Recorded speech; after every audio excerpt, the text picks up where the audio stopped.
তো মুসলমান সবাই, আপনি আমি আমরা সবাই তো আমরা জানি যে আসলে বিয়েটা হচ্ছে সবচেয়ে বৈধ এবং সবচেয়ে বৈধ সম্পর্ক। তা আপনার মামুনের জীবন কাহিনীটা একদম ওপেন প্ল্যাটফর্ম, মানে মিডিয়া জগতে সবকিছুই আপনারা মিডিয়ার সামনে নিয়ে আসেন, মানে ঝগড়া ঝাঁটি খুনসুটি উপরতলা নিচতলা সবটা একদম বাড়ি টাড়ি, তো এত কিছু ক্লিয়ার করতেন, বাট এই জিনিসটা কেন আপনি শুধু বারবার মামুনের দিকে ইঙ্গিত দেন? বিয়ের কথাটা মামুনের দিকে হলে হবে, না হলে না, এটা কেন মানে ক্লিয়ার করেন? এই কোশ্চেনের ক্লিয়ার করেন না। উত্তরটা আমি অনেকবারই দিয়েছি যে বিয়ে শুধু দুটা মানুষের মধ্যে না, এখানে দুটা পরিবার, দুটা বৃহত্তর পরিবার, দুইটা সমাজ, দুইটা মানে বড় সারাউন্ডিং। আপনি কি ক্লিয়ার করেছেন যে মামুনের সাথে আপনার বিয়ে? এটা ক্লিয়ার করতে হলে আমাদের অনেক এখনো কাঠখড় পুরাইতে হবে যে কি হয়েছে। এটা সোশ্যাল মিডিয়াতে সব জায়গায় মানে অলরেডি নিউজ এসে মানে পাশে, তাহলে এটা কেন হবে? ব্যক্তি জীবন মানে কি, মামুনের সাথে রিলেশনটা আমাদের কখনোই হিডেন ছিল না। প্রথম থেকেই যখন আপনারা আমাদেরকে দেখেছেন তখন থেকেই মামুনের সাথে রিলেশনটা আমরা, হয়তো মামুন মুখের উপর বলেনি যে আমার সাথে সম্পর্ক আছে, বাট লাস্ট কয়েক বছর থেকে ও বলেছে যে আমি আর মামুন একটা রিলেশনে আছি, এন্ড আমাদের মধ্যে ভালো সম্পর্ক, সে আমাকে ভালোবাসে, আমি তাকে ভালোবাসি, এই ধরনের কথাগুলো প্রায় বলা হয়েছে। তো মামুনের সাথে এই ধরনের রিলেশনটা আসলে খুব পার্সোনাল কিছু না, এটা যেহেতু পাবলিক। এটা কতদিন কন্টিনিউ হবে? কোনটা? মানে যেটা কাল সরাসরি হচ্ছে আপনি ইন্টারভিউ দিচ্ছেন, মামুনও দিচ্ছে।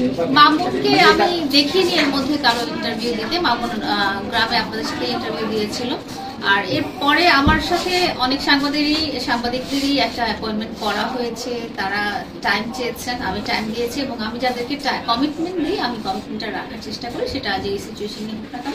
বাট কাদা ছড়াছড়ি আমার মনে হয় না আমি এখন আর করছি। একটা জায়গায় একদিন একটা সিচুয়েশনে বসে রেগে গিয়ে কিছু কথা বলেছিলাম ওই প্রেক্ষিতে, বাট ওটা পরে আর কখনো বলা হয়নি। আচ্ছা, আরেকটা প্রশ্ন হচ্ছে, আমরা আপনার ইন্টারভিউতে দেখেছি যে আপনি বাড়ি নিয়ে একটা ইন্টারভিউ দিয়েছেন, হ্যাঁ, মামুন বাড়ি, এটা কি আসলেই এরকম কিছু হয়েছে আপনাদের ভিতরে যে মামুন বাড়িটার কথা বলছে বা এরকম? না, মামুন এবার কোনো বাড়ির কথা আপনাকে বলে না, মানে বিগত এর আগে বলছিল বাড়ির কথা? সেটা অনেক আগে, লাস্ট বছর অক্টোবরে একটা বাড়ি নিয়ে ঝগড়া যেটা হয়েছিল, বাট এরপরে আর হয়। আপু, যেহেতু মামুনকে আপনি অসম্ভব ভালোবাসেন, ইভেন এখনো বাসেন স্টিল না, যখন আপনি সোশ্যাল মিডিয়ায় কিছুদিন আগেও বললেন যে প্রিন্স মামুন আগে যেই লেভেলে চলাফেরা করতো, রাস্তাঘাটে মাইর খেত, আমার সাথে চলার পর তার ইয়াটা একটু বিল্ড আপ হয়েছে, আসলে এই ব্যাপারটা যখন বলছেন তখন আসলে আপনার ভিতরে অনুভূতিটা কেমন ছিল? এই ব্যাপারটা আসলে যেটা আপনারা তো বুঝে গেছেন, আপনারা তো সবসময় আমার ইন্টারভিউ নিয়ে আসছেন, আমাকে এমনি পার্সোনালি দেখে আসছেন, আমি ইউজুয়ালি রাগ করি না বা এক্সাইটেড হয়ে যায় না। আপনারা যদিও চেষ্টা করেন খোঁচানো, যতই চেষ্টা করেন খোঁচানো, আমি ইউজুয়ালি ওইভাবে রেগে যাই না। তো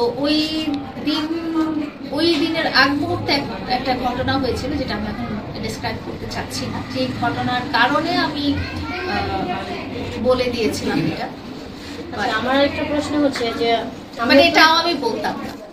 আচ্ছা, বলবো তো, সেটা হচ্ছে যে মানে আমরা তো মুসলমান সবাই, আপনি আমি আমরা সবাই, তো আমরা জানি যে আসলে বিয়েটা হচ্ছে সবচেয়ে বৈধ এবং সবচেয়ে বৈধ সম্পর্ক। তা আপনার মামুনের জীবন কাহিনীটা একদম ওপেন প্ল্যাটফর্ম, মানে মিডিয়া জগতে সবকিছুই আপনারা মিডিয়ার সামনে নিয়ে আসেন, মানে ঝগড়া ঝাঁটি খুনসুটি উপরতলা নিচতলা সবটা একদম বাড়ি টাড়ি, তো এত কিছু ক্লিয়ার করতেন, বাট এই জিনিসটা কেন আপনি শুধু বারবার মামুনের দিকে ইঙ্গিত দেন? বিয়ের কথাটা মামুনের দিকে হলে হবে, না হলে না, এটা কেন মানে ক্লিয়ার করেন? এই কোশ্চেনের ক্লিয়ার করেন না। উত্তরটা আমি অনেকবারই দিয়েছি যে বিয়ে শুধু দুটা মানুষের মধ্যে না, এখানে দুটা পরিবার, দুটা বৃহত্তর পরিবার, দুইটা সমাজ, দুইটা মানে বড় সারাউন্ডিং। আপনি কি ক্লিয়ার করেছেন যে মামুনের সাথে আপনার বিয়ে?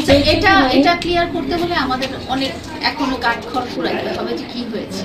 এইটাকে আপনাদের সবকিছু ক্লিয়ার হচ্ছে, বাট এটাতে কি এমন রিজন আছে যে এটা ক্লিয়ার করতে? এটা আপনারা সময় হলে দেখবেন, সময়ের জন্য অপেক্ষা করতে হবে আমাদের, রাইট টাইমের জন্য। রাইট। সেক্ষেত্রে কি শাকিব খানের যেরকম একটা বুম ফুটছিল এরকম কিছু একটা হবে?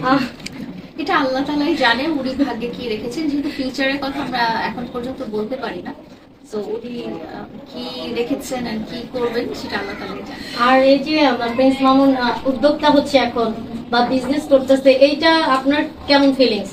এটা আমার খুবই ভালো ফিলিংস, কারণ আমি সবসময় চেয়েছি যে সে এস্টাবলিশড হোক।